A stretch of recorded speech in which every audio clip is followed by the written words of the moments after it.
Hi welcome to my YouTube channel. ನಾನಿವತ್ತು ಮಾಡ್ತಾಯಿದ್ದೀನಿ beans ಪಲ್ಯ.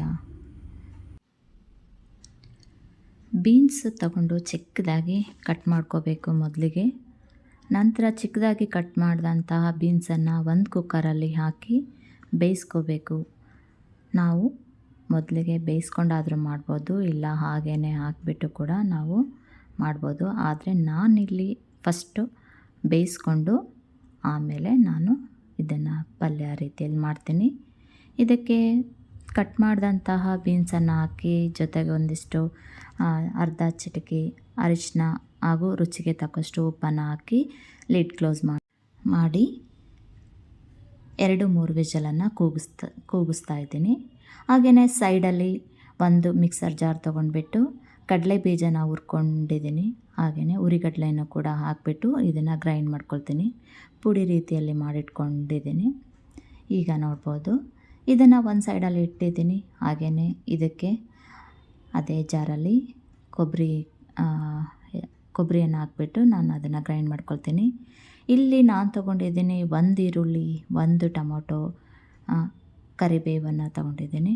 ಇದನ್ನು ಚಿಕ್ಕದಾಗಿ ಕಟ್ ಮಾಡಿ ಇಟ್ಕೊಂಡಿದ್ದೀನಿ. ಸೈಡಲ್ಲಿ ಒಂದು ಪಾತ್ರೆಯಲ್ಲಿ ನಾವು ಎಣ್ಣೆಯನ್ನು 2 ಅಥವಾ 3 ಸ್ಪೂನ್ ಎಣ್ಣೆಯನ್ನು ಹಾಕ್ಬಿಟ್ಟು ಬಿಸಿ ಮಾಡ್ಕೋಬೇಕು. ಹಾಗೆಯೇ ಬಿಸಿ ಮಾಡಿದಂಥ ಎಣ್ಣೆಗೆ ಸಾಸಿವೆಯನ್ನು ಹಾಕಿ, ಜೀರಿಗೆನ ಹಾಕಿ, ಕಡಲೆ ಬೇಳೆಯನ್ನು ನಾನು ಆ್ಯಡ್ ಮಾಡ್ತಾಯಿದ್ದೀನಿ. ಇದು ಫ್ರೈ ಆದ ನಂತರ ಇದಕ್ಕೆ ನಾನು ಹಿಂಗನ್ನು ಕೂಡ ನಾನು ಸೇರಿಸ್ತಾ ಇದ್ದೀನಿ. ಇದು ಫ್ರೈ ಆಗಬೇಕು. ಕಡಲೆಬೇಳೆ ಗೋಲ್ಡನ್ ಫ್ರೈ ಆಗೋವರೆಗೂ ಆ ರೀತಿ ನಾವು ಮಾಡಿಕೊಂಡು ನಂತರ ಹೆಚ್ಚಿಟ್ಟಂತಹ ಈರುಳ್ಳಿ, ಟೊಮೊಟೊ ಹಾಗೂ ಕರಿಬೇವನ್ನು ಮಿಕ್ಸ್ ಮಾಡ್ಕೋಬೇಕಾಗುತ್ತೆ. ಇದಕ್ಕೆ ಕರಿಬೇವನ್ನು ಹಾಕ್ತಾಯಿದ್ದೀನಿ. ಜೊತೆಗೆ ಫ್ರೈ ಮಾಡಲಿಕ್ಕೆ ಬಿಟ್ಟು ಈರುಳ್ಳಿನ ಸಹ ಆ್ಯಡ್ ಮಾಡ್ತಾಯಿದ್ದೀನಿ. ಬೇರೆ ಬೇರೆ ರೀತಿಯಲ್ಲಿ ಕೂಡ ಬೀನ್ಸ್ ಪಲ್ಯವನ್ನು ಮಾಡ್ತಾರೆ, ಆದರೆ ನಾನು ಮಾಡ್ತಾಯಿರೋ ಬೀನ್ಸ್ ಪಲ್ಯ ಈ ರೀತಿಯಾಗಿದೆ. ನೋಡ್ಬೋದು, ನಾನಿಲ್ಲಿ ಹೆಚ್ಚಿಟ್ಟಂತಹ ಈರುಳ್ಳಿಯನ್ನು ಹಾಕ್ತಾಯಿದ್ದೀನಿ. ಹಾಗೆಯೇ ಜೊತೆಯಲ್ಲಿ ಟೊಮೊಟೊ ಕೂಡ ಆ್ಯಡ್ ಮಾಡ್ತೀನಿ. ಇದು ಫ್ರೈ ಆಗಲಿಕ್ಕೆ ಬಿಡಬೇಕು. ಚೆನ್ನಾಗಿ ಫ್ರೈ ಆಗಿ ಎಣ್ಣೆ ಅಂಶ ಎಲ್ಲ ಬಿಟ್ಟು ಆದ ನಂತರ ನಾವು ಈಗ ಟೊಮೊಟೊ ಆ್ಯಡ್ ಮಾಡಿ ಫ್ರೈ ಆಗ್ತಾಯಿದೆ. ಫುಲ್ ಫ್ರೈ ಆದ ನಂತರ ಇಲ್ಲಿ ನಾವು ವಿಷಲ್ ಕೂಗಿಸಿದ್ವಲ್ವ ಬೀನ್ಸನ್ನು ಕುಕ್ಕರಲ್ಲಿ ಹಾಕಿ, ಅದು ಈ ರೀತಿ ಫುಲ್ ಬೆಂದಿದೆ. ಅದನ್ನು ತಗೊಂಡು ನಾವು ಇಲ್ಲಿ ಫ್ರೈ ಆಗಲಿಕ್ಕೆ ಬಿಟ್ಟಿದ್ವಲ್ಲ ಇದಕ್ಕೆ ನಾವು ಆ್ಯಡ್ ಮಾಡಬೇಕು. ಹೀಗೆ ಆ್ಯಡ್ ಮಾಡಿ ನಾವು ಮಿಕ್ಸ್ ಮಾಡಿದಾಗ ಅದು ಕೂಡ ಚೆನ್ನಾಗಿ ಅದರ ಜೊತೆಯಲ್ಲಿ ಬೇಯಲಿಕ್ಕೆ ಒಂದು 2-3 ಮಿನಿಟ್ಸ್ ಬಿಡಬೇಕು. ಈ ರೀತಿ ಫ್ರೈ ಆದ ನಂತರ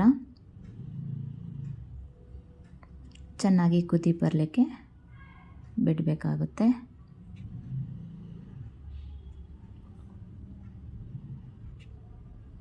ಹಾಗೆಯೇ ಇದಕ್ಕೆ ನಾನು ಸ್ವಲ್ಪ ಅರ್ಧ ಟೀ ಸ್ಪೂನು ಸಾಂಬಾರ್ ಪೌಡರು, ಧನಿಯಾ ಪೌಡರು, ಹಾಗೆಯೇ ಚಿಲ್ಲಿ ಪೌಡರು, ಗರಂ ಮಸಾಲನ ಆ್ಯಡ್ ಮಾಡ್ತಾಯಿದ್ದೀನಿ.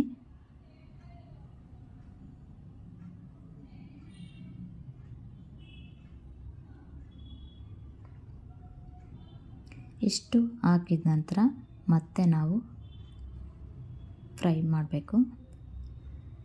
ಇಲ್ಲಿ ಉರಿಗಡಲೆ ಹಾಗೂ ಕಡಲೆ ಬೀಜನ ನಾವು ಮಿಕ್ಸರ್ಗೆ ಹಾಕ್ಕೊಂಡಿದ್ವಲ್ಲ, ಗ್ರೈಂಡ್ ಮಾಡಿದ್ದನ್ನು ಆ್ಯಡ್ ಮಾಡಿ, ಹಾಗೆಯೇ ಕೊಬ್ಬರಿ ತುರಿಯನ್ನು ಕೂಡ ಆ್ಯಡ್ ಮಾಡಬೇಕು.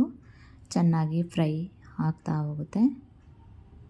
ಈ ರೀತಿ ಫ್ರೈ ಆದ ನಂತರ ಒಳ್ಳೆ ರುಚಿಕರವಾದಂತಹ ಬೀನ್ಸ್ ಪಲ್ಯ ರೆಡಿಯಾಗುತ್ತೆ. ಇದನ್ನು ನಾವು ಚಪಾತಿ ಜೊತೆಯಲ್ಲಿ ಹಚ್ಕೊಂಡು ತಿಂದರೆ ತುಂಬಾ ಟೇಸ್ಟಿಯಾಗಿರುತ್ತೆ. ಜೊತೆಗೆ ಇಲ್ಲಿ ಫೈನಲಿ ನೋಡ್ಬೋದು ನಾವಿಲ್ಲಿ ಹೆಚ್ಚಿಟ್ಟಂತಹ ಕೊತ್ತಂಬರಿ ಸೊಪ್ಪನ್ನು ಕೂಡ ಆ್ಯಡ್ ಮಾಡ್ತಾ ಇದ್ದೀನಿ.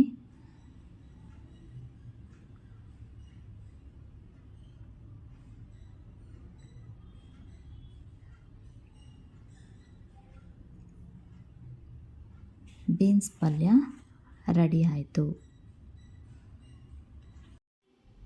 ಫೈನಲಿ ಚಪಾತಿ ಜೊತೆ ಬೀನ್ಸ್ ಪಲ್ಯ ಹಚ್ಕೊಂಡು ತಿನ್ನಲಿಕ್ಕೆ ರುಚಿಕರವಾಗಿದೆ. Thanks for watching.